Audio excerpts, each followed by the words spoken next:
미중 간 갈등이 격화되는 가운데 미국이 한국에 중국을 고립시킬 반중경제 동맹에 동참하라고 압박했습니다. 우리 정부는 아직 검토 단계인 것으로 알고 있다고 전했지만 한국이 진퇴양난의 곤혹스러운 처지에 놓였다는 우려가 나옵니다. 뇌물 4,700여만 원을 받은 혐의로 기소된 유재수 전 부산시 부시장이 집행유예형을 받고 석방됐습니다. 뇌물 수수액에 비례한 대법원 양형 기준보다 낮게 선고됐다는 평입니다. 성추행을 시인한 뒤 사퇴한 오거돈 전 부산시장이 피의자 신분으로 경찰에 출석해 조사를 받고 있습니다. 사퇴 29일 만입니다. 정대협이 작성한 안성쉼터 사업계획서가 공개됐습니다. 모금받은 10억 원을 위안부 피해자 할머니를 위해 어떻게 쓸 예정인지 세세하게 담겼지만 할머니들은 최근까지 이 쉼터의 존재조차 몰랐을 정도로 쉼터는 깜깜이로 운영됐습니다. 이태원 클럽에서 시작된 돌잔치 뷔페 코로나 확진이 오늘 하루만 6명 추가됐습니다. 어제 확진 판정을 받은 1살 아기의 외 조부모까지 확진 판정을 받았습니다. 통합당이 내년 4월 7일 재보궐선거 때까지 김종인 전 선대위원장이 이끄는 비대위를 구성하기로 했습니다. 미래한국당은 통합당과 29일까지 합당하기로 했습니다.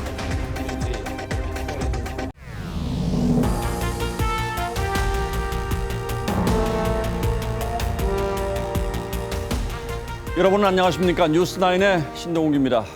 당장 우리 눈앞에 보이지는 않습니다만 우리 미래와 매우 밀접한 관련이 있는 아주 중요한 이슈가 하나 있습니다. 바로 미중 관계입니다. 트럼프 대통령이 촉발시킨 무역 전쟁으로 살얼음판을 걷던 두 나라 사이가 코로나 사태로 더더욱 위태로워졌습니다. 무엇보다 걱정은 경제입니다. 두 나라 사정에 따라서 우리 경제 역시 큰 영향을 받을 수밖에 없는데 그 사이가 갈수록 나빠지고 있고 여기에 대해 중국이 사상 처음으로 올해 성장률 전망치를 내놓지 못했습니다. 그만큼 사정이 어렵다는 점을 사실상 시인한 셈이죠. 송지욱 기자가 오늘 첫 뉴스 준비했습니다. 전인대가 열린 베이징의 인민대회당. 대표단만 5천여 명, 국내외 취재진으로 북적였던 지난해와 달리 마스크를 쓴 무장 경찰들만 보입니다.天安문 광장도 텅 비었습니다. 외신 기자는 단 20명만 허용됐습니다. 그마저도 하룻밤 격리하고 발열에 진단검사까지 통과해야 합니다. So it looks like it's going to be a throat swab. Okay, it's my turn. Let's see how this unfolds. 기자회견은 비대면 화상 방식으로 대체했습니다. 전국의 대표들이 힘들게 도착했지만 가장 중요한 내용이 없었습니다. 해마다 내놓던 경제 성장률 목표치를 아예 빼버린 겁니다. 主要是因为全球疫情和经贸形势不确定性很大，我国发展面临一些难以预料的影响因素。 중국은 지난 1분기 GDP 성장률이 마이너스 6.8%였습니다. 역대 최악의 성적표입니다. 중국은 경기 부양을 위해 6조 위안, 우리 돈 1,000조 원 이상을 풀겠다고 밝혔습니다. 국제통화기금은 올해 중국 경제 성장률을 1.2%로 예상했습니다.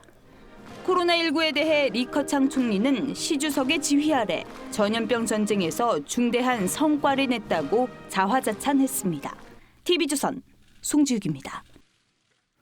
코로나 사태를 계기로 미중 관계가 신냉전 상태로 빠져들 거란 분석도 있습니다. 경제가 어려워지면 자국 이기주의가 더욱 강화될 가능성이 높고 여기에 복잡한 외교 문제까지 얽혀 있기 때문입니다.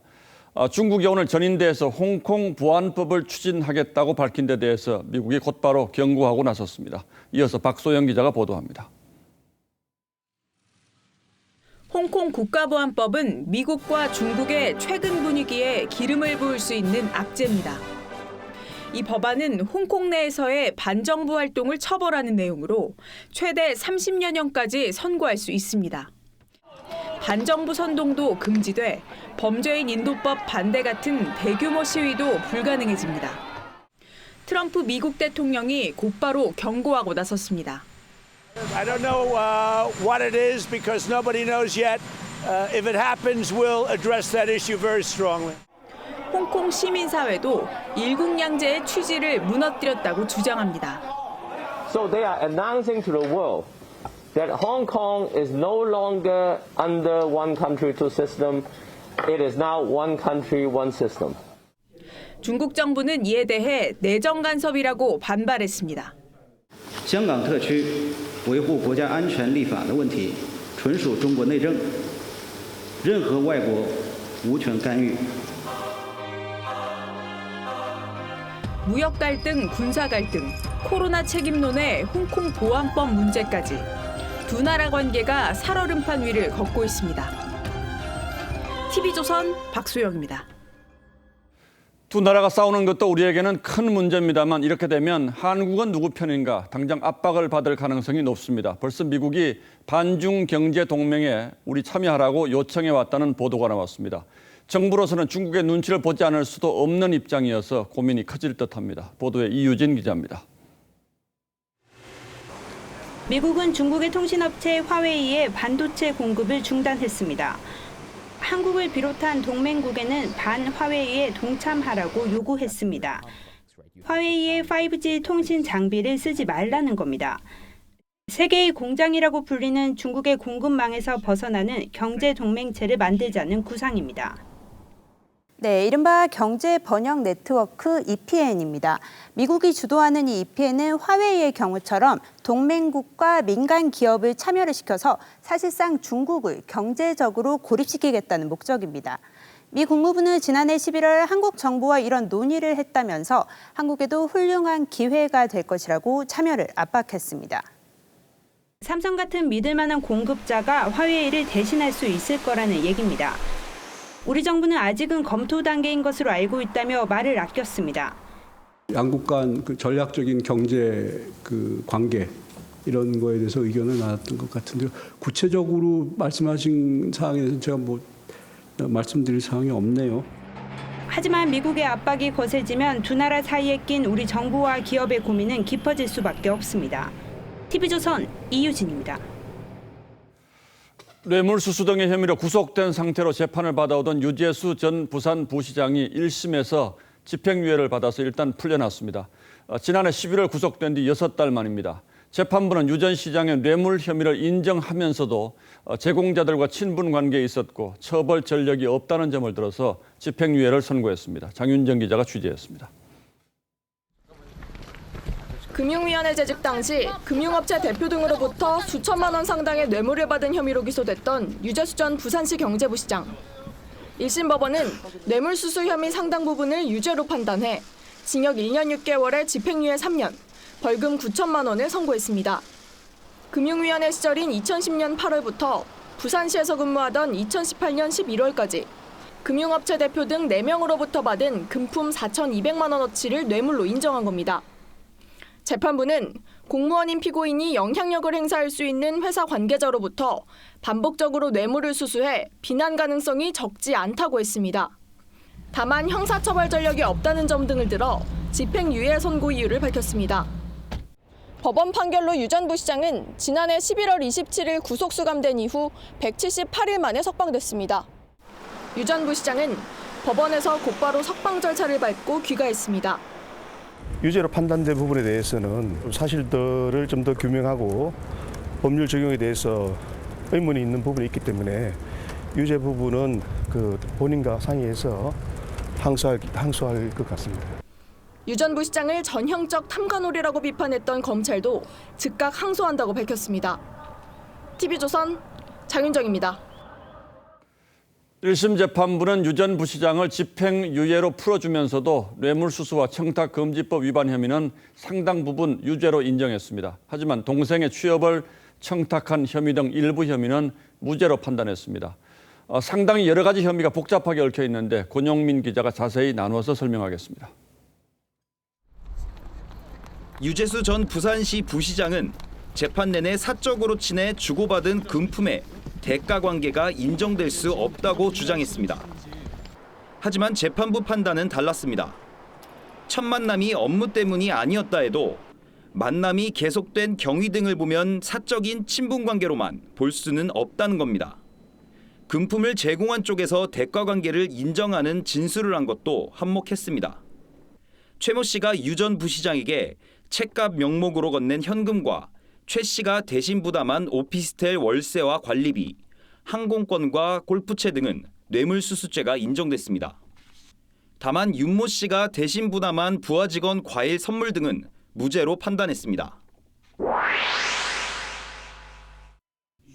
유 전 부시장이 친동생 취업을 청탁하고 금융위 이름으로 표창장을 수여한 혐의는 부정한 청탁을 했다고 인정하기 부족하다며 무죄로 봤습니다.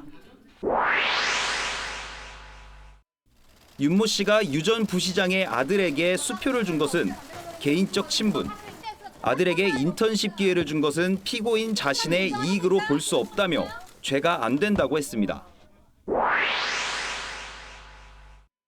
재판부는 유 전 부시장이 금융업계 관계자인 윤모 씨 부하 직원을 통해 명절 선물을 받은 혐의도 고의가 없다는 이유로 무죄로 판단했습니다. TV조선 권용민입니다. 법원의 판단에는 여러 기준이 복합적으로 작용합니다만 고위공직자 뇌물 사건에서 집행유예가 나온 건 이례적이라는 법조계 일각의 지적도 있습니다. 야당은 앞으로 여권 인사들에게 줄줄이 면죄부를 주겠다는 뜻이라며 강하게 비판했습니다. 이태희 기자가 취재했습니다. 유재수 전 부시장에 대해 징역 1년 6개월, 집행유예 3년을 내린 1심 판결은 양형 기준에 미치지 못했다는 반응이 나왔습니다. 대법원 뇌물범죄 양형 기준에 따르면 뇌물 수수액이 3천에서 5천만 원일 경우 징역 3년에서 5년으로 되어 있습니다. 뇌물을 적극적으로 요구했을 경우 실형이 권고되고 집행유예는 액수가 1,000만 원 미만일 경우로 하고 있는데 유재수 전 시장이 집행유예형을 받은 건 이례적이라는 게 법조계 일각의 반응입니다. 오늘 인정된 게 4천만 원이잖아요. 저는 당연히 실형 나올 걸로 생각했는데 양형이 좀 많이 낮네요. 같은 날 서울지법은 1억 원대 금품을 받은 이동호 전 고등군사법원장에게 징역 4년의 실형을 선고했습니다. 통합당은 공직자가 수천만 원의 뇌물을 받아도 집행유예로 풀려나는 세상이 됐다며 재판부를 강하게 비판했습니다. 앞으로 지속될 정권 관련 인사들에 대한 재판들에 대해 줄줄이 면죄부를 주겠다며 그릇된 기준을 제시한 것이나 다름없습니다. 국민의당은 유권무죄의 민낯을 보여주는 것 같다며 사법부 불신을 야기할 지나친 관용의 판결이라고 지적했습니다. TV조선 이태희입니다. 유 전 부시장이 집행유예를 풀려난 오늘 공교롭게도 직원 성추행 혐의를 받고 있는 오거돈 전 부산시장이 피의자 신분으로 경찰에 나와서 조사를 받고 있습니다. 성추행 사실을 인정하는 기자회견을 하고 사퇴한 지 29일 만입니다. 취재기자 연결해 보겠습니다. 자, 하동원 기자. 오전 시장이 오늘 몇 시쯤? 부산시장은 오늘 오전 네, 말씀하시죠. 네, 오거돈 전 부산시장은 오늘 오전 8시쯤 이곳 부산지방경찰청에 도착했는데요. 조사가 시작된 지 13시간이 지났지만 여전히 강도 높은 조사가 이어지고 있습니다. 오거돈 전 부산시장은 지난달 23일 사퇴 기자회견 이후 29일 만에 피의자 신분으로 경찰 조사를 받고 있습니다. 오 전 시장은 부산경찰청 지하주차장으로 들어와 화물용 엘리베이터를 타고 조사실로 올라간 것으로 전해집니다. 오 전 시장은 조사에 앞서 입장 표명을 해달라는 기자들의 요청에는 답을 하지 않는 것으로 알려졌습니다. 경찰은 여러 시민단체들의 고발장을 토대로 본격 수사에 착수했고 지난 주말에 오 전 시장의 휴대전화 등을 압수수색했습니다. 또 최근 피해 여성의 진술도 확보하면서 수사가 급물살을 타게 됐습니다. 경찰은 지난 4월 오 전 시장이 여직원을 성추행한 사건뿐만 아니라 유튜브 채널 등에서 제기한 또 다른 성추행 사건들도 함께 수사하고 있습니다. 또 오 전 시장의 정무 라인이 사건을 무마하려 했다는 의혹과 채용 비리 의혹에 대해서도 들여다보고 있는 것으로 알려졌습니다. 경찰은 오 전 시장에 대한 조사가 끝나는 대로 신병 처리 수위를 결정할 예정입니다. TV조선 하동훈입니다. 윤미향 당선인이 이용수 할머니를 찾아가 무릎 꿇고 사죄한 뒤 이용수 할머니가 용서했다는 일부 보도가 있었습니다만 저희 취재진이 만난 이용수 할머니는 그런 적 없다며 단호히 부인했습니다. 윤 당선인이 다녀간 뒤 가슴에 통증이 생겼다고도 했습니다. 수척해진 모습에서는 그동안의 마음고생이 느껴졌습니다. 보도에 황선영 기자입니다. 아흔들 고령에도 정정한 모습으로 윤미향 당선인과 정의기억연대를 향해 문제를 제기했던 이용수 할머니. 그 돈을 그러면 어디다 씁니까? 회계부실에 이어 안성쉼터 논란까지 불거진 뒤 2주 만에 같은 장소에서 다시 만난 이 할머니의 얼굴은 다소 수척해져 있었습니다. 힘도 맞아야 되고 해가지고 병원에 가서 입원 내가 있으려고 하니까 아이고 답답해요. 너무 답답해. 죽겠어. 지난 19일 밤 윤미향 당선인이 할머니가 머물던 숙소로 찾아온 뒤부터 가슴 통증도 생겼다고 합니다. 윤미향 그때 놀래가지고 지금도 이 가슴이 또 막히는 거지. 이렇게 답답해요. 30년 가까이 위안부 피해자 인권운동을 함께한 사이지만 윤 당선인을 향한 실망감은 여전합니다. 한마디도 하잖아. 그 사람이 자기 마음대로 하는 사람이에요. 예? 마음대로 30년이나 같이 하다가 하루아침에 배신해버리고 또 그랬고 또 하루아침에 또 그래가지고 지 살사사이 올체해가지고 국회의원 그거 했고. 건강이 다소 나빠지긴 했지만 이 할머니는 오는 25일 2차 기자회견은 예정대로 치르겠다는 의지를 내비쳤습니다. 윤미향 당선인이 25일 기자회견에 참석할지는 아직 알려지지 않았습니다. 윤 당선인도 조만간 기자회견을 할 준비를 하고 있는 것으로 전해졌습니다. TV조선 황선영입니다. 안성 쉼터를 둘러싼 논란도 끊이지 않고 있습니다. 정대협이 사업비 10억 원을 지원받을 당시에 작성했던 사업계획서가 공개됐는데 자세히 살펴봤더니 지켜지지 않은 것들이 많았습니다. 무엇보다 쉼터에 거주한 할머니가 한 명도 없어서 애당초 지킬 수 없는 계획들도 많았습니다. 이채림 기자가 취재했습니다. 정대협이 안성 쉼터 매입 2달 전 사회복지 공동모금회에 제출한 쉼터 사업 계획서입니다. 위안부 할머니들을 모시고 주 1회 목욕탕 가기, 격주 수요 집회 참석 등 할머니들을 위한 치료 프로그램 진행비로 4,050만 원이 책정돼 있습니다. 할머니들이 매일 병원에 다녀야 하기 때문에 시설이 가까이 있어야 한다는 내용도 있습니다. 하지만 안성 쉼터는 도심에서 떨어져 있었고 차량 없이 이동도 쉽지 않았습니다. 할머니들 이동 편의를 위해 스타렉스 구입비로 4천만 원을 책정했지만 역시 계획뿐이었습니다. 무엇보다 할머니들이 이곳에 입주하지 않으면서 해당 예산은 집행되지 않았습니다. 기부금 10억 중 79%인 7억 7,900만 원이 주택 매입 등에 사용됐다는 게 정의연의 주장입니다. 정의기억연대는 이 같은 회계 처리에 대해 검찰의 자료가 압수됐고 수사 중인 상황이어서 답변할 수 없다고 설명했습니다. TV조선 이채리입니다. 이 문제와 관련해서 어제 민주당 김영춘 의원이 윤미향 당선인 사퇴까지 거론했는데 오늘 이해찬 대표가 개인 의견을 함부로 내놓지 말라고 사실상의 함구령을 내렸습니다. 그러자 연일 들끓던 민주당 내 비판의 목소리가 오늘은 쑥 들어갔고 대신 검찰의 압수수색을 비판하는 발언이 나왔습니다. 일단은 버티는 쪽으로 방향을 잡은 듯합니다. 최원희 기자가 취재했습니다. 남인순 최고위원은 정의기억연대에 대한 검찰의 압수수색을 강하게 비판했습니다.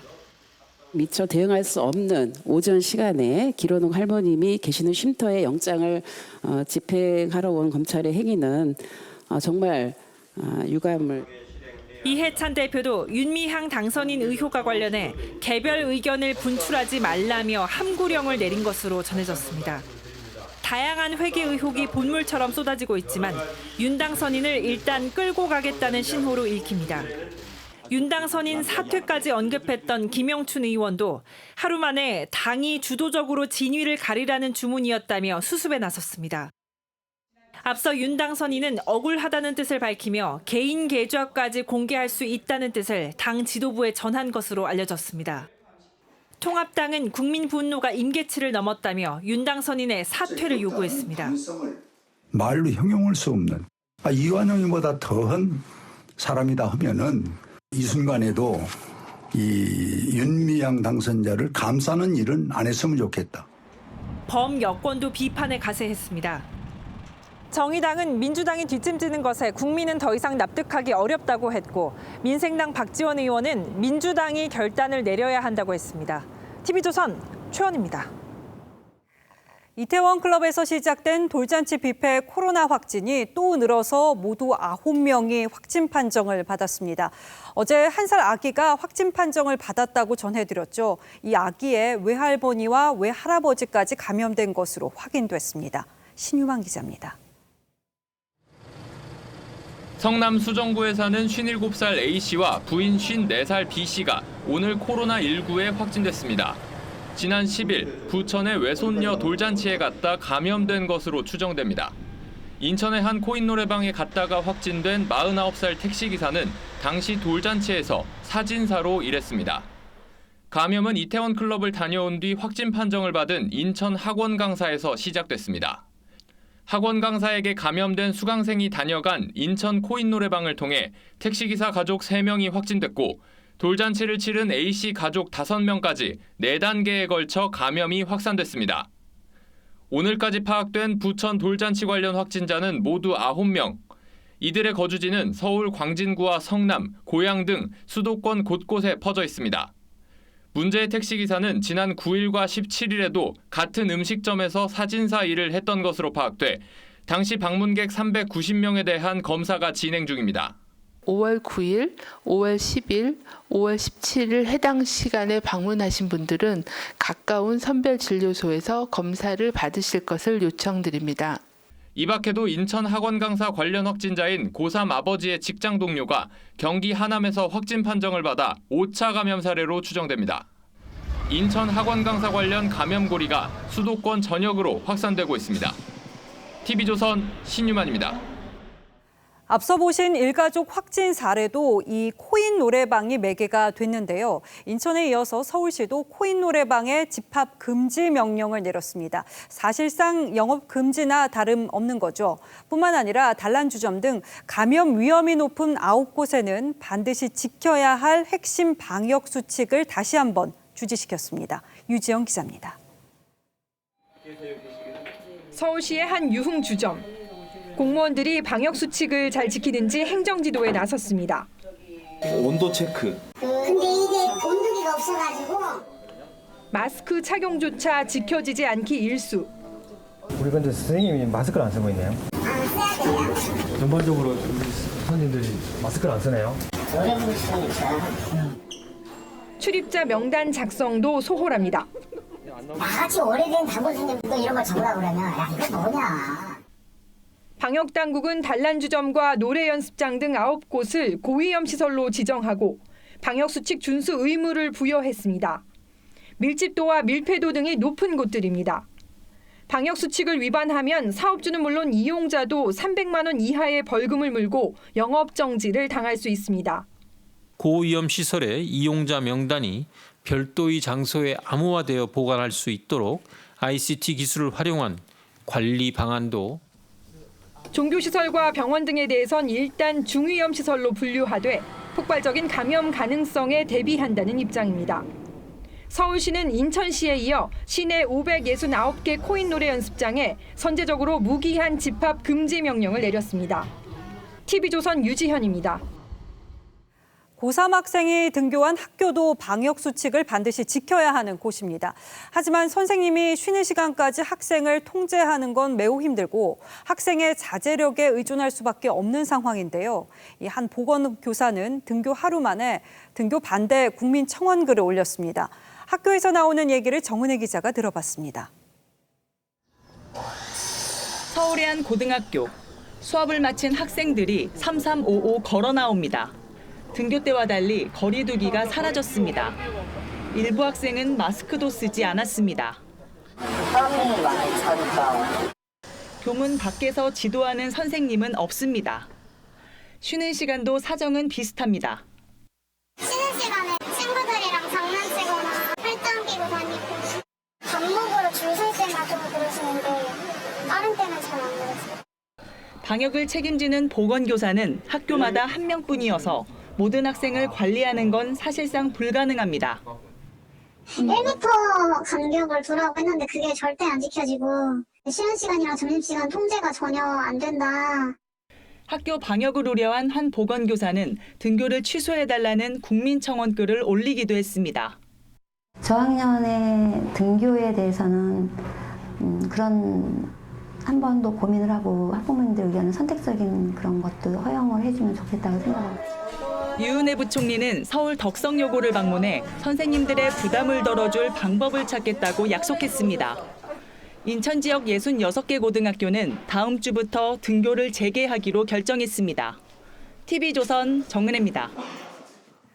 코로나가 다 같은 코로나가 아니라는 분석 결과가 발표됐습니다. 이달 초 황금 연휴 기간에 발생한 이태원발 코로나의 경우에는 미국과 유럽에서 유행하는 바이러스 유형을 보인 건데요.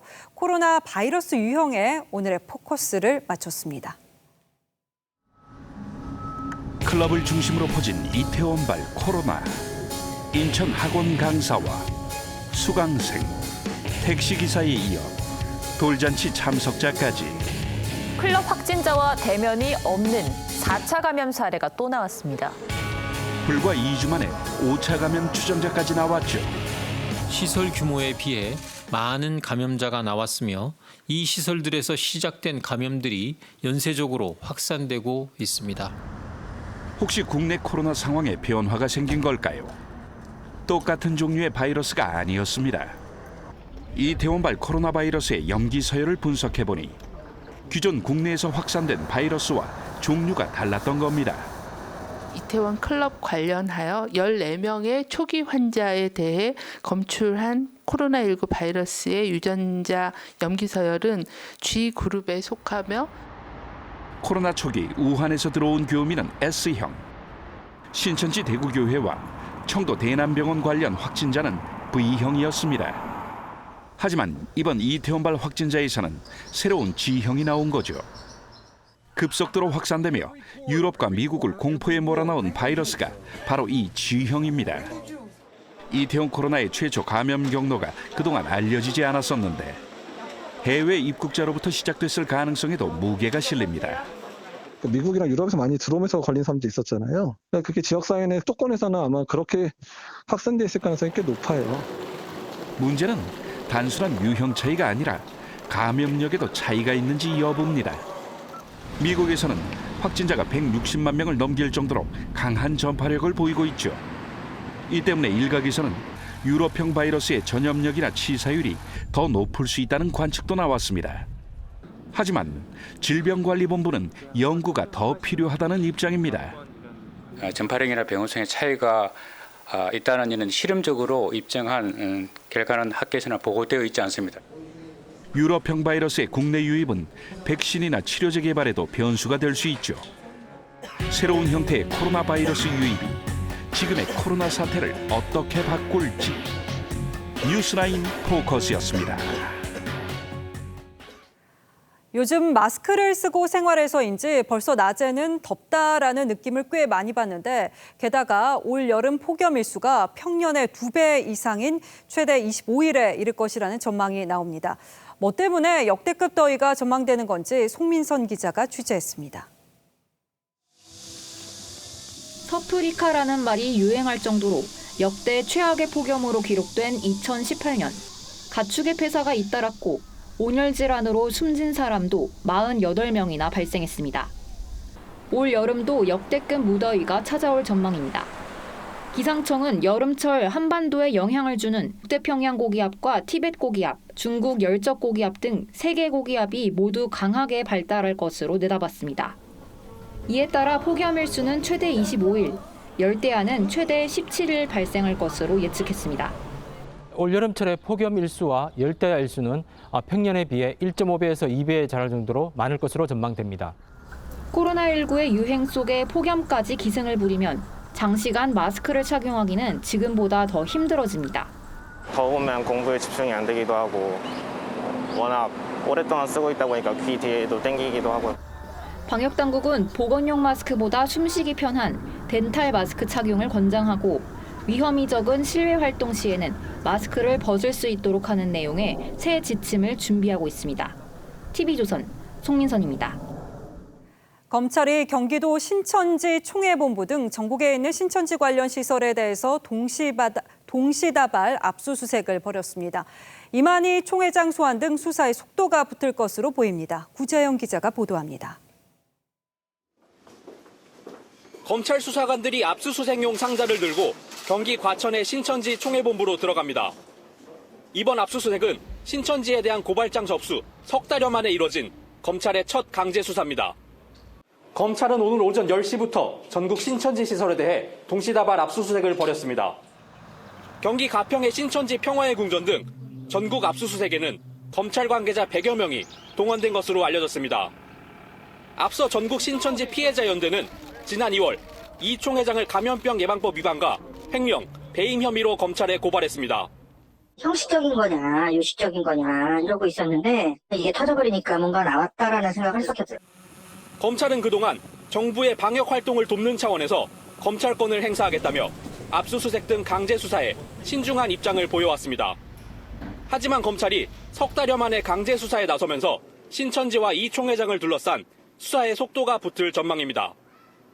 검찰은 압수한 증거물 분석을 토대로 이 총회장에 대한 소환 시기를 저울질할 것으로 보입니다. TV조선 구자영입니다. 양귀비가 마약의 원료라는 건 많이 들어보셨을 텐데요. 이게 관절에 좋다는 민간요법까지 퍼지면서 섬마을에서는 암암리에 재배하는 경우가 적지 않았습니다.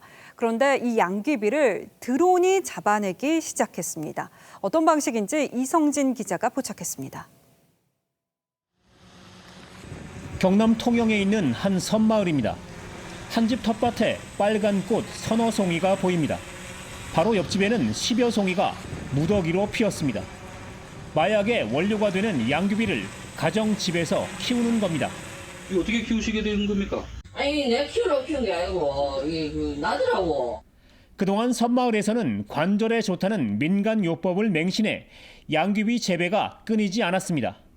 하지만 섬 구석구석까지 단속의 손길이 미치지 못했습니다. 그런데 드론을 수사에 활용하면서 상황이 달라졌습니다. 32배까지 확대되는 고성능 카메라를 장착한 드론은 1km 상공에서 양귀비 재배 현장을 잡아냅니다. 길이 없는 곳까지 곳곳을 세밀하게 드론으로 먼저 답사를 하고 난 다음에 형사 요원들이 진입함으로써 인력적으로 여러 가지 좀 효율적으로 단속을 최근 3년간 해경이 압수한 양귀비는 2017년 6,011주에서 지난해에는 6,016주로 늘었습니다. 해경은 꽃이 지는 7월 말까지 도서 지역 양귀비 불법 재배를 단속할 계획입니다. TV조선 이성진입니다. 전북 전주의 한 어린이 보호구역에서 2살 배기 아이가 불법 유턴하던 차에 치여서 숨지는 사고가 일어났습니다. 민식이법이 시행된 뒤 발생한 첫 사망 사고입니다. 박건우 기자입니다. 흰색 SUV 차량이 상가 주차장에서 나와 2차선에서 1차선으로 차선을 변경합니다. 잠시 뒤 사람들이 몰려들고 119 구급차도 출동합니다. 어제 낮 12시 15분쯤 2살 A군이 전주의 한 초등학교 인근 어린이 보호구역에서 불법 유턴을 한 53살 B씨의 차에 치여 숨졌습니다. 아이 어머니가 근처 버스 정류장에 있었지만 미처 손쓸 틈도 없었습니다. 왜 A가 저렇게 있지 하면서 쳐다보고 있었는데 그렇게 됐어요. 당시 이곳 중앙분리대는 사고 현장 이전까지만 설치돼 있어 가해 차량의 불법 유턴이 가능했습니다. 사고 현장의 어린이 보호구역 길이는 300m지만 불법 유턴을 막을 수 있는 중앙분리대는 90m에 불과했습니다. 주민들은 도로의 문제점을 지적하며 터질 게 터졌다는 반응입니다. 중앙선 분리대를 그냥 유턴을 하고 좌회전하고 사고가 안 날 수 없는 곳이야. 사람들이 더 불법이 난무한 거죠. 이번 사고는 지난 3월 운전자의 안전 의무를 강화한 이른바 민식이법이 시행된 뒤 어린이 보호구역에서 발생한 첫 사망사고입니다. 법원은 사고를 낸 운전자 B씨가 과실을 인정하고 증거가 충분히 수집되어 있는 등의 사정을 고려해 구속영장을 기각했습니다. TV조선 박건우입니다. 예, 작년 말 극단적인 선택을 해서 세상을 떠난 가수 구하라 씨 다들 기억하실 겁니다. 그런데 구 씨의 오빠가 오늘 국회에서 기자회견을 자청해서 눈길을 끌었습니다. 먼저 그 영상을 보시고 이른바 구하라법 관련 논란들을 따져보도록 하겠습니다. 친모는 하나가 9살 때 그리고 제가 11살 될 무렵 가출하여 거의 20년 동안 연락이 되지 않았습니다. 엄마라는 존재가 없었다기보다는 엄마라는 단어가 없었습니다. 부를 수 없는 단어였기 때문이었습니다. 자, 윤슬기 기자, 네. 이 구하라 씨 오빠가 가슴 아픈 가족 사이인 것 같은데 이걸 공개한 이유는 뭡니까? 네, 지난해 11월 구하라 씨가 숨지자 20년 전 헤어진 어머니가 갑자기 나타나 이 구하라 씨 소유의 부동산 매각 대금 절반을 요구한 게 그 발단입니다. 자, 20년 동안 뭐 연락을 전혀 끊고 살았다고 하는데 이 가족 주장대로 유산을 상속받을 자격은 있는 겁니까, 그럼? 민법상 상속 1순위가 배우자와 자녀, 2순위가 부모, 3순위가 형제 자매인데요. 이 구하라 씨는 미혼이란 점에서 친모가 오빠보다 상속 우선권이 있죠. 예. 그래서 이 사건을 계기로 상속인 결격 사유로 기존 5개 조항 이외에 가족의 보호 부양 의무를 현저하게 해태한 자도 추가하는 민법 개정안이 발의돼 이를 구하라법이라고 부르게 됐습니다. 하지만 법안이 20대 국회에서 통과되지는 못했습니다. 자, 부모가 자식을 부양하지 않고 완전히 남몰라라 했거나 또는 불효를 한 자식에게 상속을 제한하는 것은 어떻게 보면 상식에 부합하는 얘기인 것 같기도 한데 이 구하라법이 통과가 되지 않은 이유는 뭐였습니까? 회기가 끝나 사실상 폐기가 됐습니다.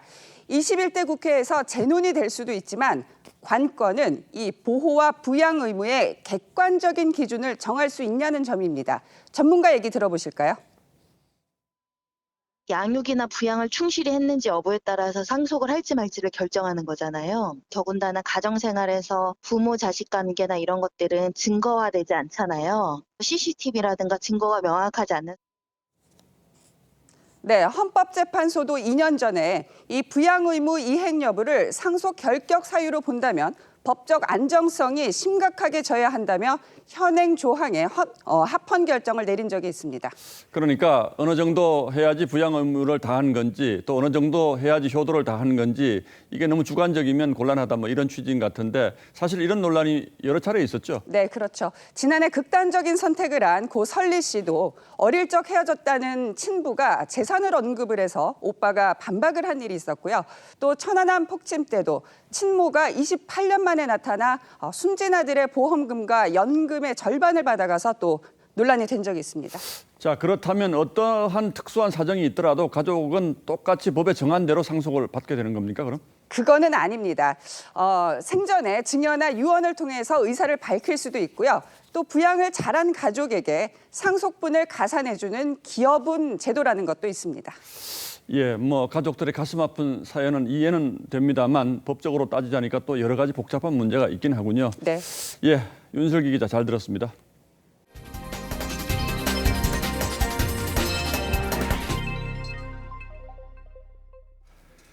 미래통합당이 김종인 비대위원장 체제로 내년 4월 재보궐선거를 치르기로 결정했습니다. 외부에 의존하지 말고 내부의 힘을 키우자는 소위 자강론도 만만치 않았는데 예상 외의 압도적 찬성으로 김 비대위원장 체제를 수용했다고 합니다.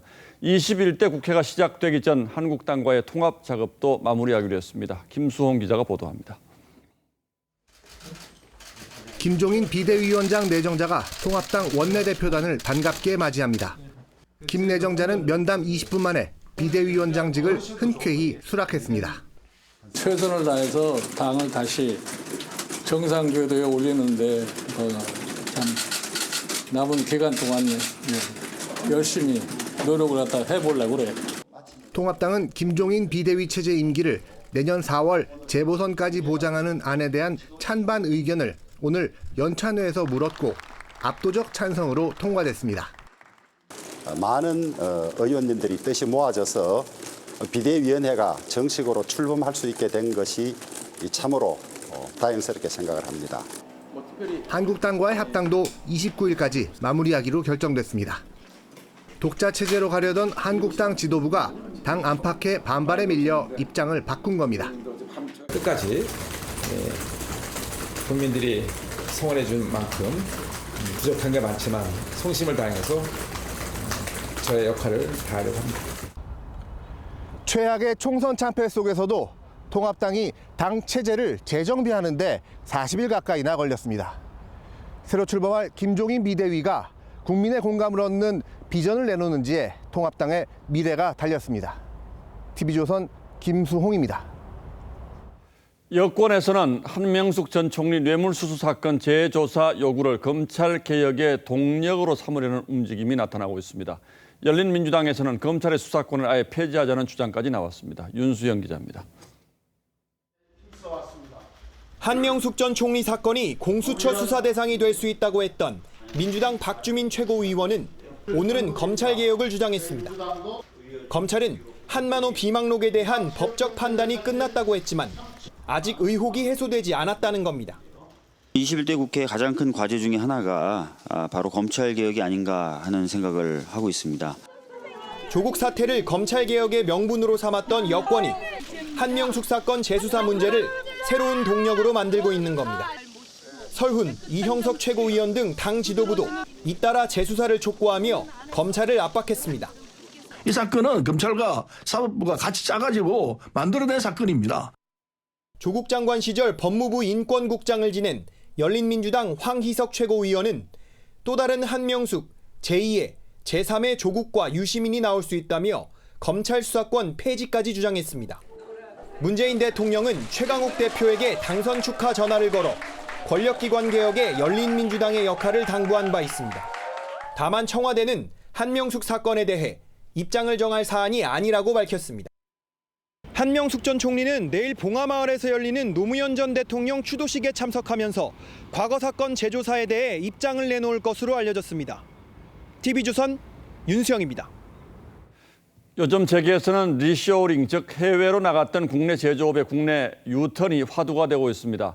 일자리 창출과 국내 경기 활성화를 위해서 정부도 적극 독려하고 있는데 성과는 썩 신통치가 않습니다.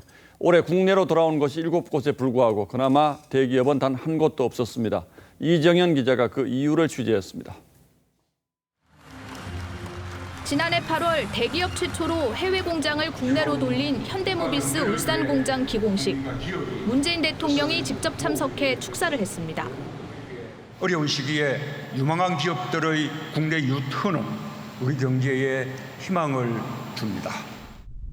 올해 정부는 22곳의 기업을 국내로 유턴시킨다는 계획인데 올해 국내로 되돌아온 기업은 7곳. 대기업은 돌아온 곳도 현재 검토 중인 곳도 없습니다. 거꾸로 LG전자는 구미에 있는 TV 생산 라인 일부를 임금이 우리나라 7분의 1 수준인 인도네시아로 옮기기로 결정했습니다. 중국 브랜드의 지배력이 점차 확대가 되고 있습니다. 사업의 경쟁력을 높이기 위한 경영 효율화의 일환이라고 보십니다. 업계에선 디스플레이 산업을 비롯해 국내를 떠나는 영유턴이 가속화될 거란 관측이 나옵니다. 실효성 없는 유턴법도 문제지만 주 52시간 근무, 최저임금제 등 국내 노동 환경도 대기업의 유턴을 망설이게 한다는 겁니다. 노동시장의 어떤 경직성을 유발하는 여러 가지 규제들, 최저임금의 급격한 인상을 유발하는 요인들, 이런 부분들을 갖다 개선해야 돼요. 포스트 코로나 시대 대비를 위해서라도 더욱 과감한 규제 개혁이 필요하다는 지적입니다. TV조선 이정현입니다. 아침에 배달되는 서비스하면 신문, 우유 정도를 떠올릴 수 있는데 코로나 여파로 이 같은 비대면 구독 경제가 좀 더 빠르게 우리 생활로 다가오고 있습니다. 면도 날과 세탁된 와이셔츠, 미술품 구매로까지 그 영역이 확대되고 있습니다. 또 어떤 서비스가 인기인지 이태영 기자 리포트에서 확인하시죠. 남성들의 필수품인 면도기. 금방 날이 닳게 됐는데 코로나 탓에 외출을 피하다 보면 교체 시점을 깜빡 놓치곤 합니다. 이 면도날을 정기 교체해주는 배달 서비스까지 생겼습니다. 일정 비용만 내면 주기적으로 새 면도날을 집에서 받아볼 수 있어 언택트 시대에 주목받고 있습니다. 비대면을 선호하는 부분들이 계속 늘어나면서 정기구독 서비스들이 더 활성화되지 않을까. 빨래도 정기구독이 인기입니다.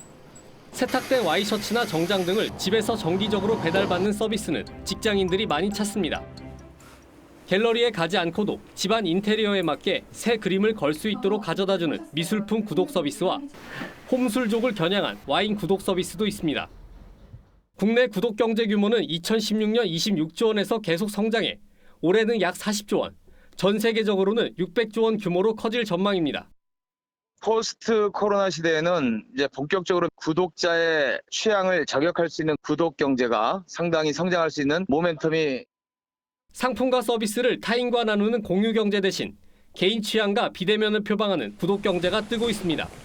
TV조선 이태용입니다. 요즘 바깥 활동이 어려워지면서 반려동물 데리고 산책이나 병원 가기도 꺼려지신다고들 합니다. 반려동물 전용 요리나 미용 등을 배워서 직접 보살피는 방법 이루라 기자가 소개합니다. 얇게 편 반죽에 송송 썬 야채들을 가지런히 올려놓고 오븐에 구우면 알록달록 피자 완성. 모양과 맛은 기본, 성분, 영양까지 까다롭게 맞춘 이 음식은 강아지, 고양이를 위한 간식입니다. 최근 코로나19로 반려동물과 함께하는 시간이 늘면서 직접 요리 수업을 듣는 견주 묘주들이 늘고 있습니다. 제가 재료도 조절할 수 있고 제가 일단 뭐가 들어가는지 알 수 있으니까 믿을 수 있어서 제가 만드는 게 더 좋은 것 같아요.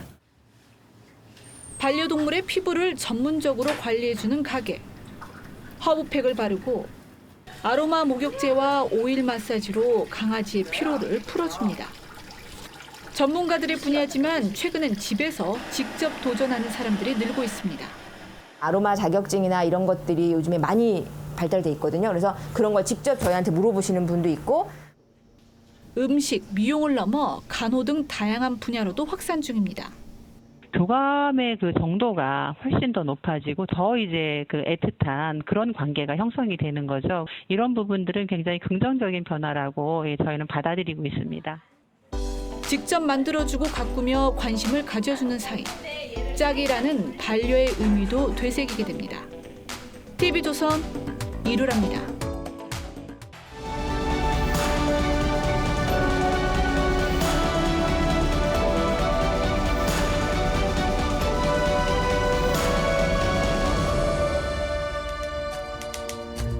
영화 어톤먼트는 위정이 망가뜨린 두 연인의 삶 그리고 위정자의 속죄를 그립니다. 짝사랑하는 청년이 언니를 사랑하자 질투를 못 이긴 소녀가 청년을 살인범으로 몰죠. I know who it was. I saw him with my own eyes. 우리는 거짓 증언에 대한 처벌이 관대해서인지 법정 위정이 이렇게나 많습니다. 2010년 한 건설업자가 뇌물을 건넨 사건의 1심에서 검찰에서 한 말은 모두 지어낸 얘기라며 검찰 진술을 뒤집었습니다. 그러고는 돈 받은 사람으로 엉뚱한 사람을 지목해서 법정 대질 신문까지 벌어졌습니다.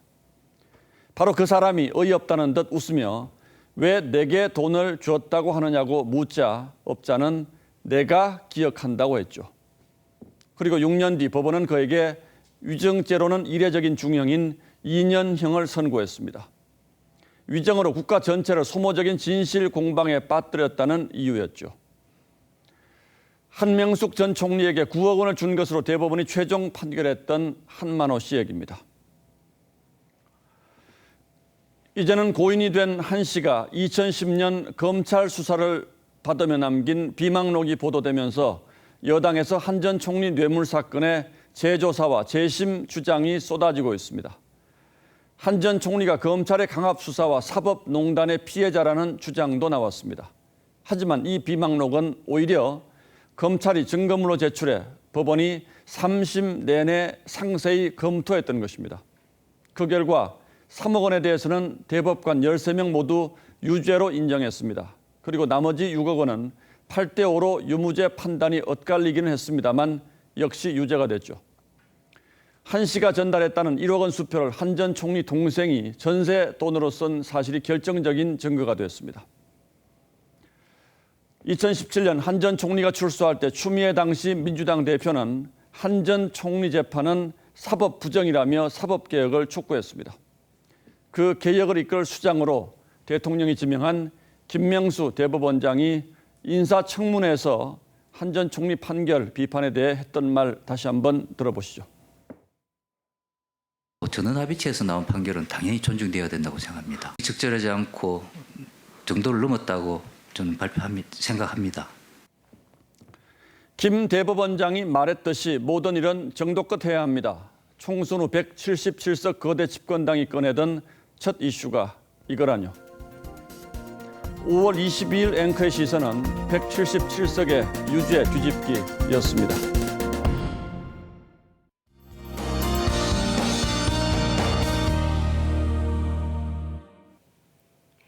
최근 주말마다 비가 오는 날이 많은데요. 이번에도 비 소식이 있습니다. 일단 내일 새벽까지 중부 지역을 중심으로 이 천둥, 번개를 동반해 요란하게 내릴 텐데요. 짧은 시간에 강하게 오는 거기 때문에 안전사고에 유의하셔야겠습니다. 일요일에는 또 다른 비구름이 몰려오겠습니다. 이때는 중부와 호남 지역으로 비가 내리겠고요. 바람까지 강하게 불겠습니다. 오후에 비가 그칠 때까지 대비를 잘 하셔야겠습니다. 내일 기온은 25도 내외로 올라 다소 덥겠습니다. 서울 낮 최고 기온이 24도, 청주와 전주는 26도까지 오르겠습니다. 동해안은 내일도 바람이 불면서 선선하겠는데요. 강릉이 21도, 울진은 18도에 머물겠습니다. 다음 주에는 비 소식 없이 맑은 날씨가 이어지겠습니다. 날씨였습니다. 예, 5월 22일 뉴스나인은 여기서 모두 마치겠습니다. 시청해주신 여러분 고맙습니다.